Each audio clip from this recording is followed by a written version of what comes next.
এখন তো মাঝে মধ্যে প্রায় বিকেল দিকে বৃষ্টি হচ্ছে, ওয়েদারটা সাময়িক হলেও একটু বেশ ঠান্ডা হচ্ছে, তখনই কিছু দেখবে নোনতা ঝাল ঝাল মুচমুচে জিনিস খেতে ইচ্ছে করে। তাহলে বাড়িতে যদি অল্প একটু আলু থাকে তাহলে কিন্তু এই কাজটা হয়ে যাবে। দেখো কী সুন্দর আমি বানিয়েছি, ওপরটা পুরো মুচমুচে, ভেতরটা পুরো জুসি। এটা কীভাবে বানাই চলো তোমাদের দেখাই। এর জন্য কী করতে হবে, কয়েকটা আলুকে সেদ্ধ করে নিতে হবে।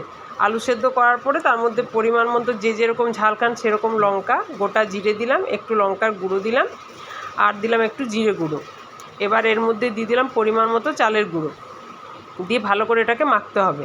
তোমরা চাইলে যারা পছন্দ করো এখানে একটু আদা রসুনের পেস্ট দিতে পারো, বা রসুন কুচি মানে পেঁয়াজ কুচিও দিতে পারো, খুবই ভালো লাগবে, কিন্তু আমি পছন্দ করি না বলে দিলাম না। এবার আমি এখানে দিয়ে দিলাম কিছুটা মানে সিডস, পামকিন সিডস দিলাম, আর তোমার সানফ্লাওয়ার সিডস দিলাম। তোমরা চাইলে এখানে বাদামকেও গুঁড়ো করে দিতে পারো, খেতে কিন্তু খুবই ভালো লাগবে। এবার ভালো করে সব জিনিসটাকে মেখে নেব। আমার দেখো মাখা হয়ে গেছে, কড়াইয়ে তেল বসিয়ে দিয়েছি, তেলও গরম হয়ে গেছে। এবার একটা একটা করে এখানে ছেড়ে দেবো। মাঝে মধ্যে যখন বৃষ্টি এরকম একটু বানিয়ে সন্ধ্যাবেলা খেয়ে দেখবে কী যে ভালো লাগবে। আর বাড়ির সমস্ত জিনিস দিয়ে কিন্তু তৈরি হবে।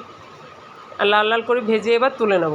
আমার এই রান্নাগুলি যদি তোমাদের ভালো লেগে থাকে অবশ্যই আমার চ্যানেলটিকে সাবস্ক্রাইব করে পাশে থেকো, আর কমেন্টস করে কিন্তু জানাতে ভুলবে না যে আমার রান্নাগুলো তোমাদের কেমন লাগছে। দেখে বুঝতে পারছো জিনিসটা খুব লোভনীয় হয়েছে, তোমরা একদিন অবশ্যই বাড়িতে বানিও, খুবই ভালো লাগবে। আর আবার তোমাদের কাছে রিকোয়েস্ট করছি, যদি আমার চ্যানেলটি তোমাদের ভালো লেগে থাকে, রান্নাগুলি ভালো লেগে থাকে, অবশ্যই চ্যানেলটিকে সাবস্ক্রাইব করার পাশে থেকো। সবাই ভালো থেকো।